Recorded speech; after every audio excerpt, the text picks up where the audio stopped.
I mean, look what happened with the George Floyd protests. What happened with the George Floyd protests? They didn't pass any reform. In fact, Biden is screaming about increasing funding for the cops. Increasing. They're so frightened to be associated with the protest movement, they won't even do minuscule reforms.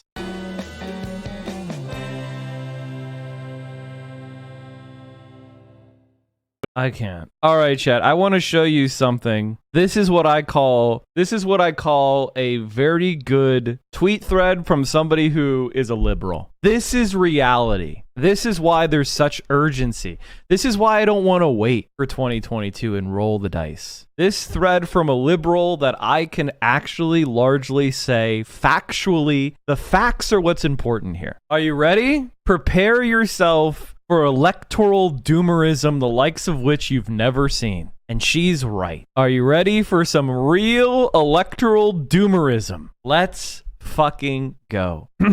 Just a reminder, because of non-proportional representation in demographics, in order to break the filibuster and overcome the 6+7 bias in the Senate, that means that Republicans in an average election, if voters voted 50-50, Republicans would win by 7 percentage points in the Senate. So they'd have 57 senators. If every election the Democrats and the Republicans got the same amount of votes, the Republicans would have 57 senators and the Democrats would have 43. That's what that means. Okay? Now remember that.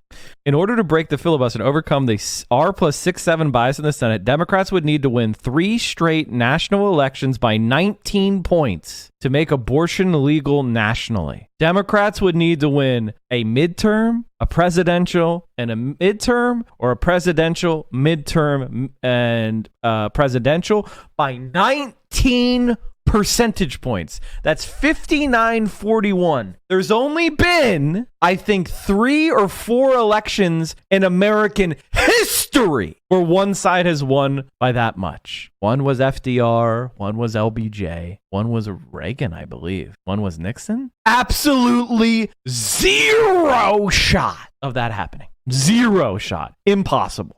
They need to win the national vote several times in a row by 5 points to have a shot of breaking even. So in other words, to get the filibuster-proof majority, they'd have to win by 20 for 3 elections in a row. Just to have a 50-50 Senate, they have to win several times in a row by 5 points, which is another wave win. Most forecasters look at the 2024 landscape and don't think there's much chance for Democrats to hold the Senate past the 2024 election.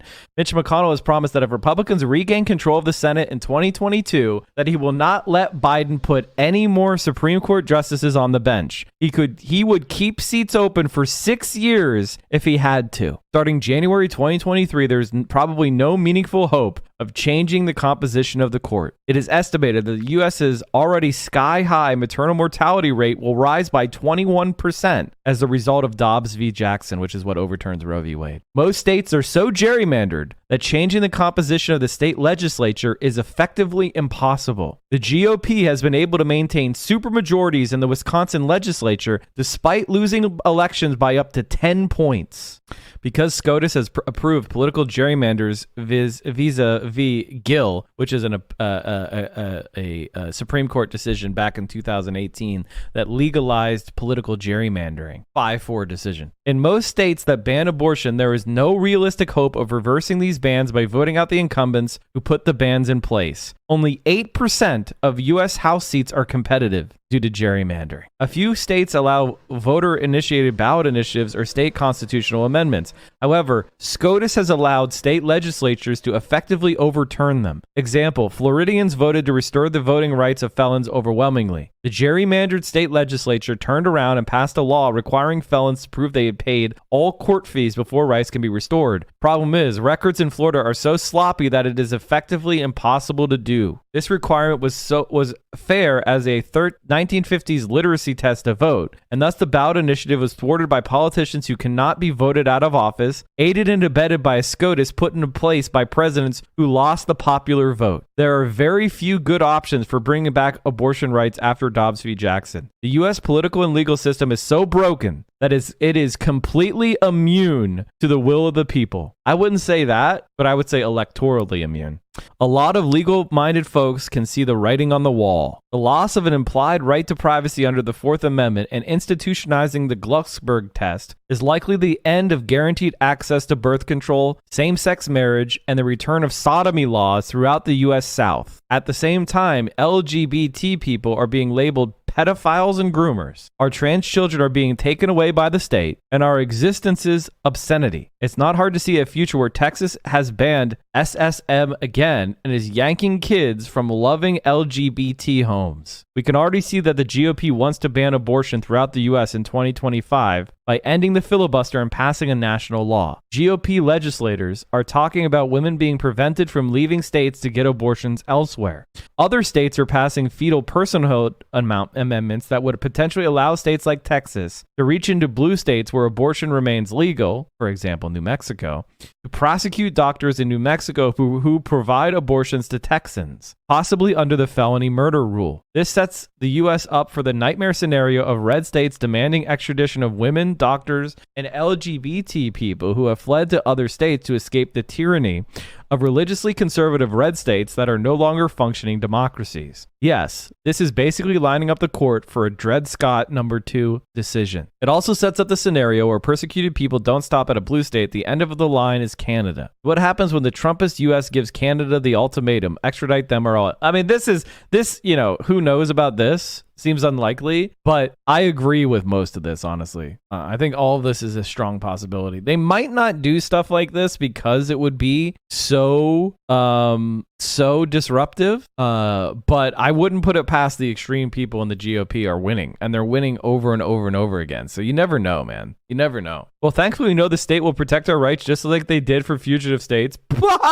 What? Anyone who studies this is well aware that the U.S. has basically stopped being a functioning democracy and that it's only going to get worse from here. The right-wing populist GOP is clearly telegraphing where it wants to go: permanent minoritarian Christian nationalist rule. People who don't study this within analytical framework but understand broadly that losing Roe v. Wade is bad and it feels like we're heading toward the Republic of Gilead are rightly alarmed. They may not be conscious of all these things, but they sense the trend, and they grasp in a general sense where this goes. We're heading toward either a corrupt, authoritarian, dystopian nightmare for women, LGBT people, and non-Christians, or a fracturing of the U.S. that ends the American experiment permanently. I actually think this is a good idea, personally. I think balkanizing the U.S. is a good idea, honestly. Like the South, we failed at Reconstruction twice. It's not going to happen. I think the South should go its own way, personally.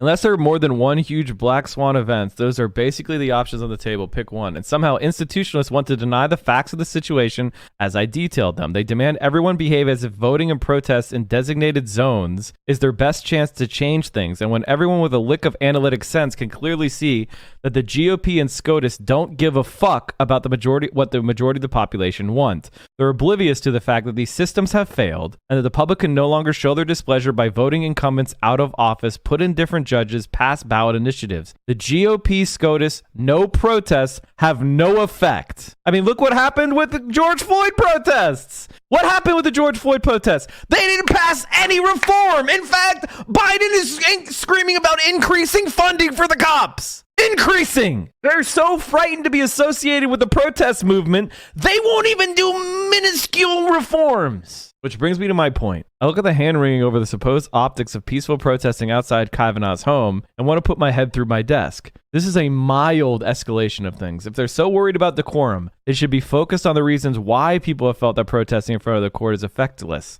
It's like complaining that about the fire department using axes in your house when it's burning to the ground. Yeah, it's destructive, but way worse than what's happening in the bigger picture. And the big picture is, and for the U.S., is fucking terrifying. I agree almost with this wholeheartedly. She's right. She's right. If, for a lot of leftists, they're like, Mike, whatever, like electoralism wasn't going to give us socialism. They kind of scoff. And I got to be honest with you, I think that opinion is stupid. And if other leftists disagree with me, I don't give a shit. I think that opinion is wrong. I hate Barack Obama and Nancy Pelosi and Joe Biden, Chuck Schumer, and all these scumbags. politics, but they aren't Nazis. They're feckless neolibs, and they're transitioning us to outright fascist rule, and there is no bottom. The right-wingers are going to go, wow, we were wrong about that. I guess we should treat gay people with respect. They're going to escalate. They're going to escalate and escalate and escalate. It's like complaining that the firemen use a fire axe to save you from a burning building. Yeah. A lot of leftists have this weird sentiment that, well, because things have always been bad, it can't get worse. Oh, it can, and it will. The balkanization is here. Incorrect.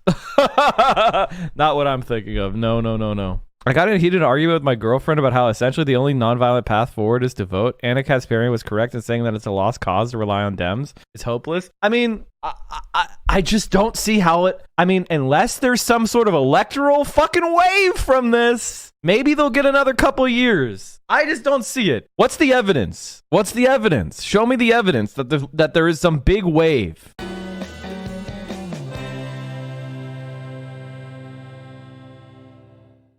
You have an obligation to like, comment, and subscribe.